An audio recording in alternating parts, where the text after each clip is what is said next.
DD किसान, बदलते भारत की शान। कर लेने दो उसको जितनी तैयारी करनी है, और ठीक उसी वक्त उसका पर कतरूंगा जब वो आसमान छूने वाली होगी। तुझे तैराक बनते हुए देखना चाहती हूँ, और उसके लिए मैं कुछ भी सहने के लिए तैयार हूँ। खिला ना। किसका फोन था? जाने दे, तू खिला। अरे माँ, रहने दे, छोड़ दे ना। अरे माही, देखते देख बार देख तो लूं। हिमाचल से ओलंपिक तक का सफर, सोमवार से शुक्रवार शाम 7:30 बजे, पुनः प्रसारण सुबह 9:30 बजे, डीडी नेशनल पर। चिंतामणि, क्यों इतनी चिंता करते हो? क्या खरपतवार से परेशान हो? पेश है स्टील MH210 पावर वीडर।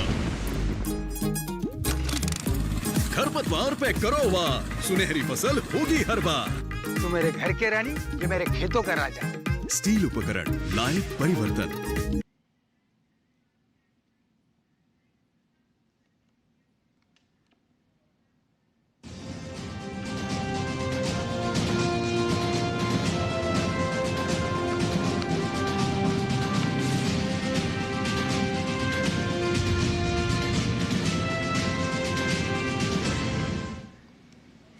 नमस्कार, स्वागत है आपका किसान समाचार में। मैं हूं रेशमा।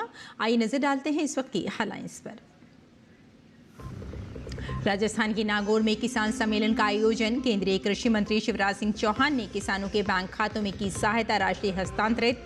चौहान ने कहा, राजस्थान में कृषि क्षेत्र में तेजी से हो रहा है विकास।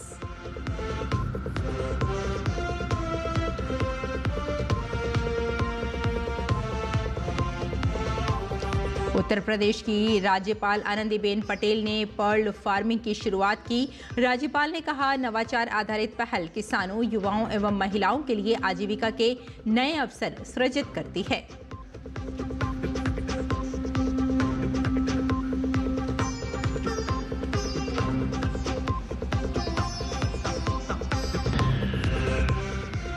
राष्ट्रीय खाद्य सुरक्षा एवं पोषण मिशन के अंतर्गत कृषि विभाग मध्य प्रदेश बीज यूनिट और भंडारण इकाई लगाने की योजना पर कर रहा है काम।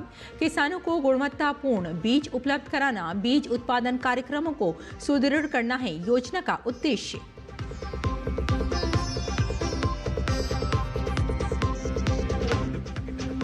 उत्तर भारत में इस समय शीतलहर का प्रकोप जारी। कई हिस्सों में छाया घना कोहरा। ठंड और कोहरे में लोगों को सतर्क रहने और अनावश्यक यात्रा से बचने की दी गई सलाह।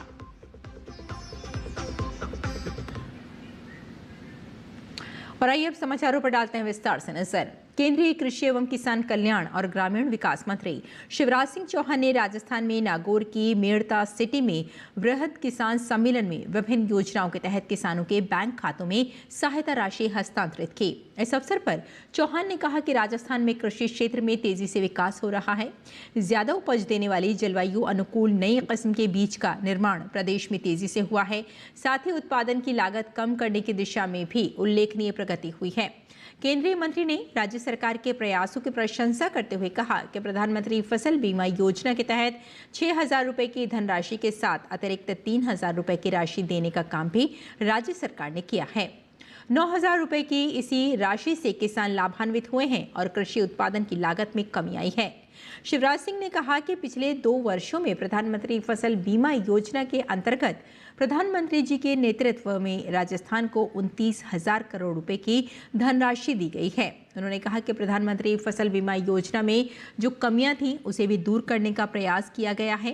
क्लेम में देरी करने पर बीमा कंपनियों को 12% ब्याज सीधे किसानों के बैंक खातों में डालने का प्रावधान किया गया है।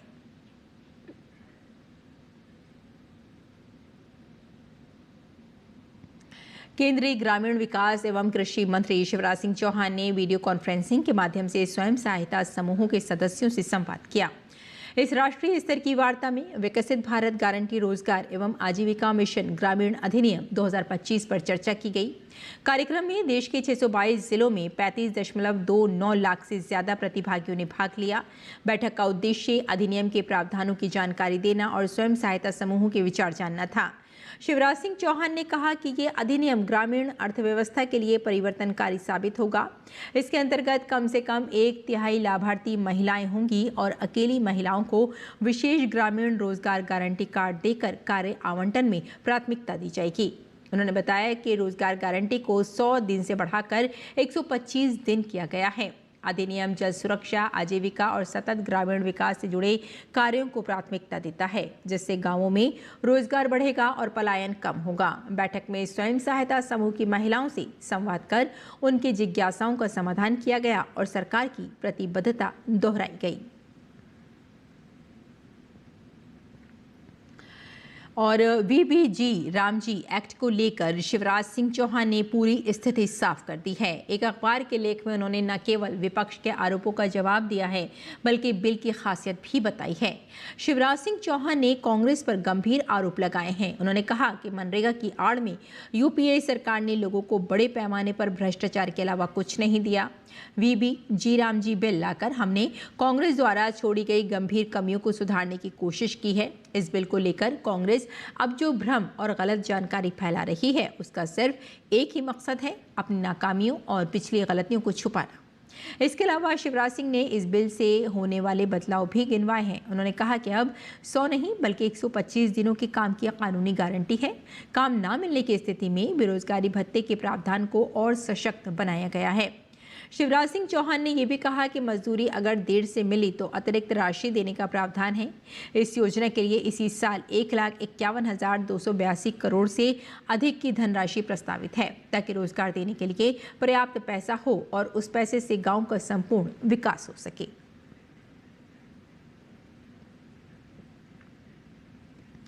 विकसित भारत के संकल्प को जमीनी हकीकत में बदलने की दिशा में मोदी सरकार ने एक बड़ा और निर्णायक कदम उठाया है।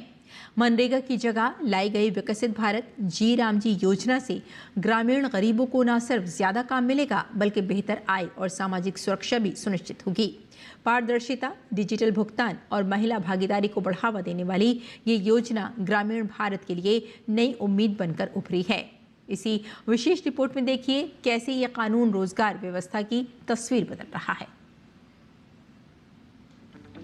मोदी सरकार विकसित भारत के संकल्प को पूरा करने के लिए विकसित भारत जी रामजी योजना लेकर आई है, जो मनरेगा की जगह लेगी। इस योजना में 100 दिनों के बदले 125 दिनों की मजदूरी रोजगार की गारंटी दी गई है, जो रोजगार की राह देख रहे गरीबों के लिए नई उम्मीद की किरण बनकर उभरी है। 100 की जगह 125 दिन रोजगार की गारंटी मिलने से ग्रामीण मजदूर काफी खुश हैं। ये जानित है कि सरकार 100 दिन का रोजी दिए रहा, आज 125 दिन के रोजी हो गया और फायदा हो गया बा। सरकार बढ़िया काम की है बा। इसमें 100 दिन के बजाय 125 दिन का काम मिलने के वो है, जिससे मजदूर भी प्रोत्साहित है और उससे काम भी ज्यादा होगा और विकास भी होगा गांव का। उनमें 100 दिन की जगह 125 दिन की रोजगारी मिलेगी और इस योजना में गांव का विकास बढ़ेगा और रोजगारी भी बढ़ेगी। इस योजना में किए गए प्रावधानों को लेकर लोगों को उम्मीद बंधी है कि अब और ज्यादा पारदर्शिता के साथ उन्हें उनके काम का समय पर भुगतान मिल पाएगा।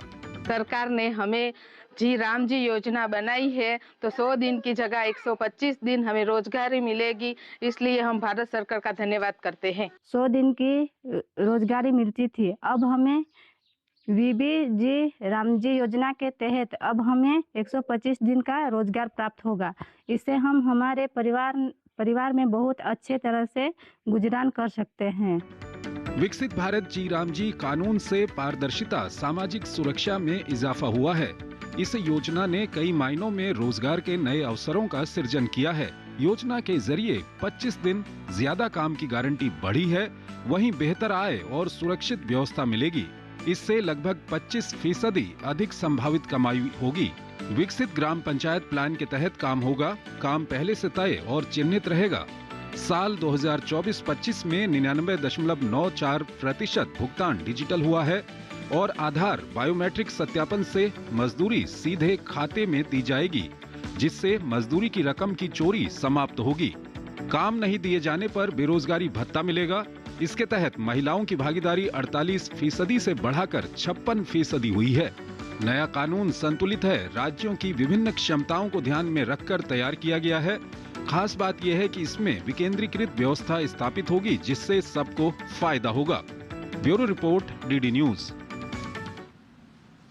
और केंद्र सरकार की विकसित भारत रोजगार गारंटी और आजीविका मिशन ग्रामीण ने ग्रामीणों की जिंदगी में नई ऊर्जा भर दी है। राजस्थान में गंगापुर सिटी की अमरगढ़ ग्राम पंचायत में मजदूरों के चेहरों पर खुशी साफ झलक रही है।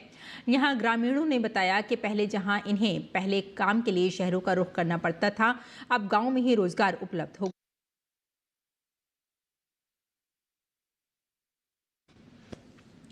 केंद्र सरकार ने ग्रामीण रोजगार कानून में ऐतिहासिक बदलाव करते हुए मनरेगा को समाप्त कर नया कानून विकसित भारत जी रामजी संसद से पारित किया है। इस नए कानून के अनुसार अब ग्रामीण मजदूरों को 125 दिन की रोजगार गारंटी मिलेगी, जो पहले 100 दिन थी। साथ ही इसका फोकस केवल अस्थायी मजदूरी पर नहीं बल्कि स्थायी आजीविका पर है। योजना में केंद्र और राज्य सरकार का 60 व 40% सहयोग रहेगा।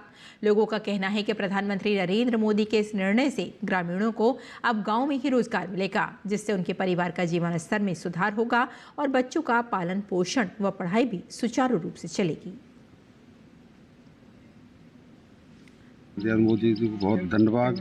बहुत फायदा साहब, बाहर नहीं जाना पड़ेगा, यही फायदा होगा।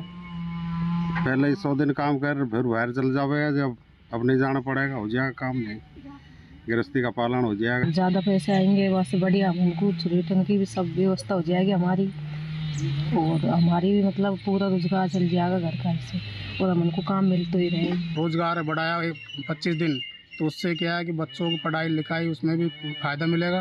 और गवर्नमेंट को जो मैं धन्यवाद देना चाहता हूँ, जो सरकार ने बढ़ाया 125 दिन, उससे जनता में मतलब बाहर जाना पड़ता था कमाने के लिए, तो वो बाहर जाने की ज़रूरत नहीं है, अब गांव में ही रोजगार मिल जाएगा ज़्यादा। हमारी जो सरकार ने 100 दिन कर रखे थे, उसकी जगह ये इसको 125 दिन किए। ये बहुत अच्छा, सरकार का बहुत बड़ा कदम है, इसको उठाने में बहुत अच्छा काम किया है। और पहले क्या होता था, जिस आदमी को ग्रामीण में रोजगार की बहुत दिक्कत आती थी, 100 दिन करने के बाद में फिर आदमी बाहर पलायन करता था, वो आदमी को 125 दिन मिलने पे बहुत अच्छा वो महसूस होगा। मोदी जी को बहुत धन्यवाद देता हूँ। इसको 100 की जगह और भी बढ़ा सके तो हम इसकी अपेक्षा करते हैं कि बहुत अच्छा काम है ये। उत्तर प्रदेश की राज्यपाल आनंदीबेन पटेल ने मंगलवार को किसान दिवस के अवसर पर राजभवन परिसर में तालाब में सीप अवतरण कर मोती की खेती पर्ल फार्मिंग परियोजना की शुरुआत की। राज्यपाल ने प्रदेश के समस्त किसानों को किसान दिवस की हार्दिक बधाई देते हुए कहा कि देश की प्रगति किसानों की समृद्धि से जुड़ी हुई है और कृषि क्षेत्र में नवाचार ही किसानों की आय बढ़ाने का सशक्त माध्यम है। उन्होंने इसे एक बेहतर एवं उपयोगी परियोजना करार देते हुए कहा कि इस प्रकार की नवाचार आधारित पहल किसानों, युवाओं एवं महिलाओं के लिए आजीविका के नए अवसर सृजित करती है तथा किसानों को सशक्त, आत्मनिर्भर और सम्मानित करने को सार्थक रूप देती है। उन्होंने इसे एक बेहतर एवं उपयोगी परियोजना करार देते हुए कहा कि इस प्रकार की नवाचार आधारित पहल किसानों, युवाओं एवं महिलाओं के लिए आजीविका के नए अवसर सृजित करती है तथा किसानों को सशक्त, आत्मनिर्भर और सम्मानित करने को सार्थक रूप देती है।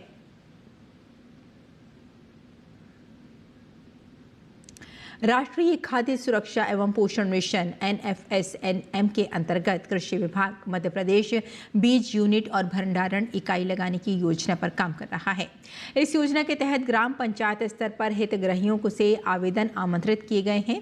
इस योजना का उद्देश्य किसानों को गुणवत्तापूर्ण बीज उपलब्ध कराना, बीज उत्पादन कार्यक्रमों को सुदृढ़ करना तथा स्थानीय स्तर पर बीज प्रसंस्करण, सफाई, ग्रेडिंग, पैकेजिंग और भंडारण जैसी अनिवार्य सुविधाएं विकसित करना है। इससे न केवल बीज की गुणवत्ता में सुधार होगा बल्कि किसानों की आय बढ़ाने में भी मदद मिलेगी।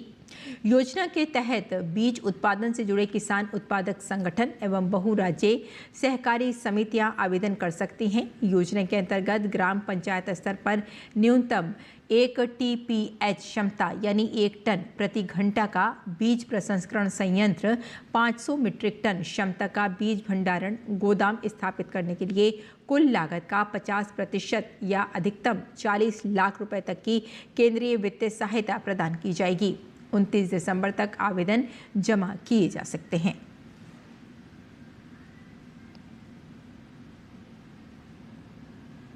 केंद्रीय गृह मंत्री अमित शाह ने हरियाणा के पंचकुला में सतत कृषि में सहकारिता की भूमिका पर आयोजित सहकारी सम्मेलन में शामिल हुए। इस मौके पर उन्होंने कहा कि हरियाणा के किसान जवान ने तिरंगे को गौरव से उठाया। पहले अमेरिका से लाल गेहूं मंगाने पड़ते थे, लेकिन ये हरियाणा पंजाब की भूमि है जिसने देश को अनाज के मामले में आत्मनिर्भर बनाया है।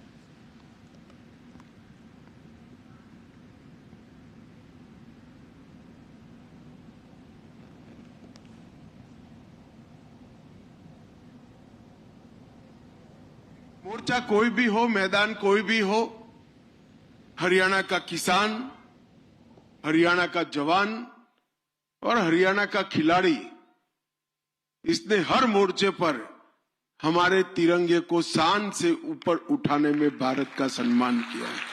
आज भी देश के विकास का इतिहास जब कोई अध्ययन करता है तो वो कालखंड को भूल नहीं सकते। उस वक्त तो हमारी आबादी बहुत कम थी, फिर भी वो आबादी को खाने के लिए अमेरिका से लाल गेहूं मंगाने पड़ते थे। ये हरियाणा और पंजाब की ही भूमि है जिसने देश को अनाज के मामले में आत्मनिर्भर कर दुनिया में सम्मान दिलाने का काम किया। और रबी सीजन में सूखी जमीन में गेहूं की बुआई के बाद पहली सिंचाई 20 से 25 दिन के बाद करना जरूरी है। इसे क्रिटिकल क्राउन रूट इनिशिएशन अवस्था रहती है। इसी समय जड़ों का सही विकास होता है। नमी होने पर सिंचाई 18 से 20 दिन में भी की जा सकती है। रबी सीजन में गेहूं की फसल किसानों की आय का मुख्य आधार मानी जाती है, लेकिन अगर बुआई के समय खेत में नमी की कमी हो और जमीन सूखी हो तो गेहूं की पहली सिंचाई को लेकर किसानों के मन में सबसे ज्यादा सवाल रहता है। कृषि विशेषज्ञों के अनुसार सूखी जमीन में गेहूं बोने के बाद पहली सिंचाई का सही समय तय करना बेहद जरूरी है, क्योंकि ये सिंचाई आगे की पूरी फसल की नींव रखती है। कृषि वैज्ञानिकों का कहना है कि यदि खेत पूरी तरह सूखा है और बुआई सूखी हालत में की गई है तो गेहूं की पहली सिंचाई बुआई के 20 से 25 दिन के बाद करनी चाहिए। और आइए अब आगे बढ़ते हैं, अगला खबर की ओर बढ़ते हैं। उत्तर भारत में इस समय शीतलहर का प्रकोप जारी है और कई हिस्सों में कोहरा छाया हुआ है। वहीं मौसम विभाग ने हरियाणा, चंडीगढ़, दिल्ली, हिमाचल प्रदेश, जम्मू, पंजाब, उत्तर प्रदेश, उत्तराखंड, बिहार, पूर्वी मध्य प्रदेश, असम, मेघालय, नागालैंड, मणिपुर, मिजोरम, त्रिपुरा, उड़ीसा, पश्चिम बंगाल और सिक्किम में कुछ जगहों पर घने कोहरे की संभावना जताई गई है। इन इलाकों में कड़ाके की ठंड भी है। ठंड और कोहरे के इस दौर में लोगों को सतर्क रहने और अनावश्यक यात्रा से बचने की सलाह दी गई है। और आइए अब जान लेते हैं देश भर की मंडियों का भाव।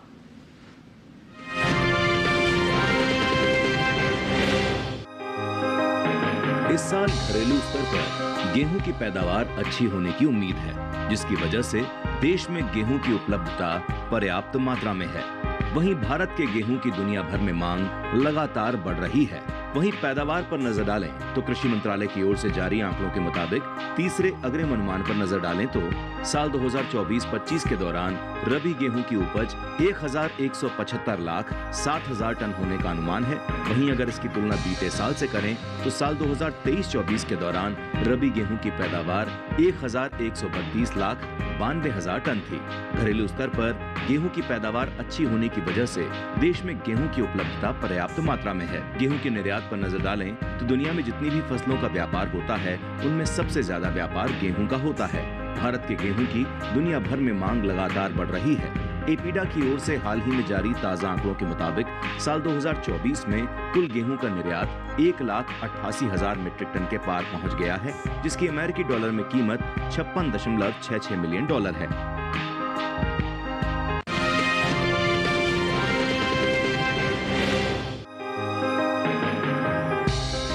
भारत में तिलहनी फसलें कृषि और खाद्य तेल उत्पादन के लिए बेहद महत्वपूर्ण मानी जाती हैं। इनमें सरसों, सोयाबीन, सूरजमुखी, तिल और मूंगफली प्रमुख हैं। साल 2024-25 के दौरान इन फसलों की पैदावार देश के कई राज्यों में अच्छी रही है। खासतौर पर राजस्थान, मध्य प्रदेश, महाराष्ट्र, पश्चिम बंगाल और गुजरात में तिलहनी फसलों का उत्पादन अधिक मात्रा में देखने को मिला है। कृषि मंत्रालय की ओर से जारी तीसरे अग्रिम अनुमान के मुताबिक 2024-25 में घरेलू स्तर पर कुल तिलहनी फसलों की पैदावार 426.09 लाख टन तक पहुंचने का अनुमान है। ये आंकड़ा देश में खाद्य तेल की उपलब्धता के लिहाज से एक सकारात्मक संकेत है। अगर हम सिर्फ सरसों की बात करें तो इस साल रबी सरसों की पैदावार 126.06 लाख टन होने का अनुमान है। मूंगफली, अरंडी, सोयाबीन और सूरजमुखी की पैदावार में बेहतर प्रदर्शन देखने को मिल सकता है। इन फसलों से देश में खाद्य तेल की मांग का एक बड़ा हिस्सा पूरा होता है, जिससे आयात पर निर्भरता कम करने में मदद मिलती है। वहीं बात सोयाबीन की करें तो साल 2024-25 के दौरान खरीफ सोयाबीन की पैदावार 151.80 लाख टन अनुमानित है। मूंगफली की उपज पर नजर डालें तो इस साल मूंगफली की कुल पैदावार 118.96 लाख टन के पार जा सकती है, जो बीते साल से ज्यादा है। खरीफ अरंडी की उपज 17.30 लाख टन, कुल तिल की पैदावार 8.29 लाख टन, सूरजमुखी की उपज 1.96 लाख टन, जबकि अलसी के बीज की पैदावार 1.13 लाख टन होने का अनुमान जताया गया है।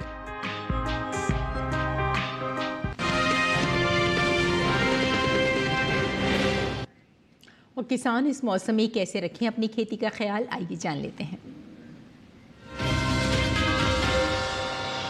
नमस्कार, आप देख रहे हैं डीडी किसान। मैं हूं एआई कृष और आज हम भारत के विभिन्न राज्यों में होने वाली खेती किसानी से संबंधित सलाहों के बारे में पूरी जानकारी देंगे। गुजरात के किसान अरंडी की पकी फलियों की कटाई कर लें, साथ ही यहाँ के किसान कपास की पकी फसलों की तुड़ाई भी कर लें। महाराष्ट्र के कोंकण में किसान सुपारी की पकी पौध की कटाई जारी रखें। महाराष्ट्र के मध्य महाराष्ट्र, मराठवाड़ा और विदर्भ में किसान कपास की पकी फसलों की तुड़ाई कर लें।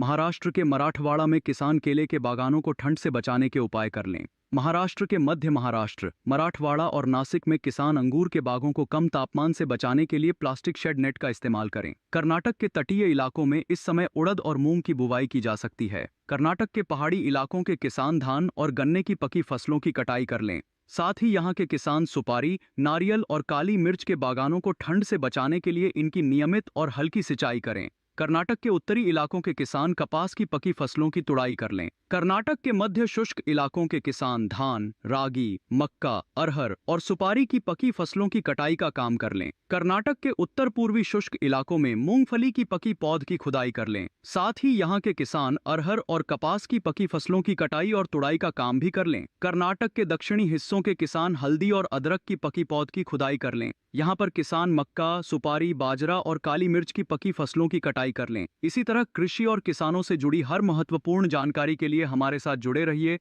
और देखते रहिए डीडी किसान। धन्यवाद।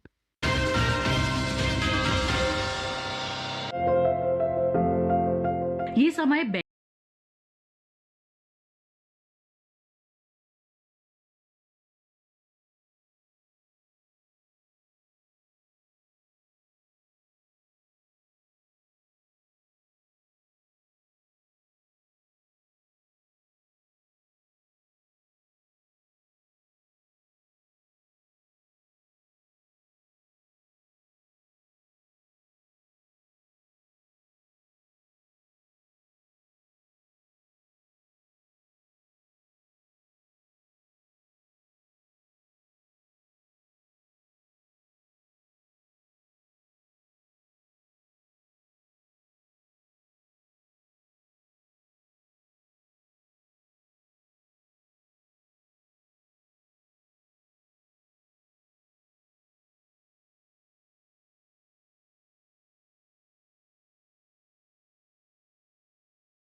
ही करें।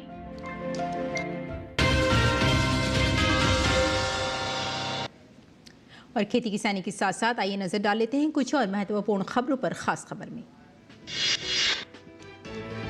आज देश के पूर्व प्रधानमंत्री अटल बिहारी वाजपेयी की जयंती है। इस अवसर पर पूरा देश उन्हें नमन कर रहा है। इस दिन को देश भर में सुशासन दिवस के रूप में मनाया जाता है। भारत रत्न पूर्व प्रधानमंत्री अटल बिहारी वाजपेयी के शताब्दी वर्ष की पूर्व संध्या पर भारतीय जनता पार्टी केंद्रीय कार्यालय में दीपोत्सव मनाया गया। इस मौके पर भाजपा राष्ट्रीय अध्यक्ष जेपी नड्डा और पूर्व उपराष्ट्रपति वेंकैया नायडू मौजूद रहे।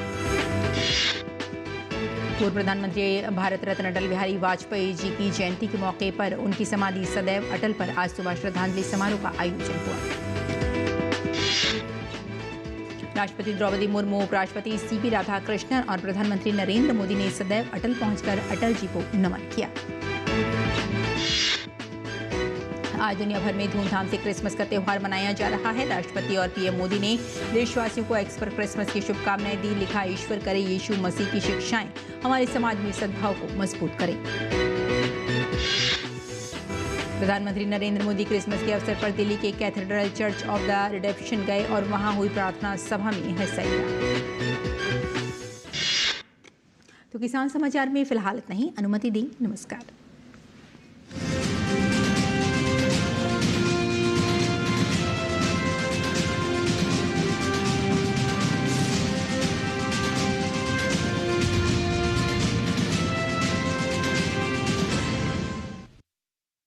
चिंतामणि, क्यों इतनी चिंता करते हो?